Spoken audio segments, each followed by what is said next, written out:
Presentiamo la quarta serie, Elisa Turco in 1, Giorgia Zaminato in 2, Lucrezia Della Pria in 3, Martina Battistella in 4, Elisa Pitton in 5, Sofia Maria Pretto in 6, Anna Gaspari in 7, Elisa Bernardi in 8.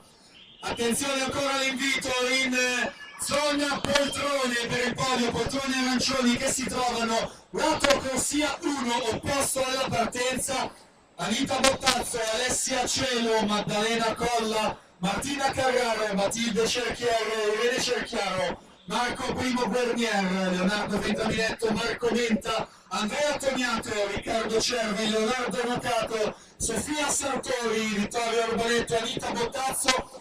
Invitiamo le atlete in zona poltrone arancioni per il podio. Al termine di questa gara 100 farfalla femminile effettueremo queste premiazioni, quindi davvero chiediamo la massima puntualità in zona podio per proseguire regolarmente con il programma di questo pomeriggio. Siamo intanto già alla chiusura della quinta serie femminile della farfalla con Maria Vittoria Giacon, 1:10:37.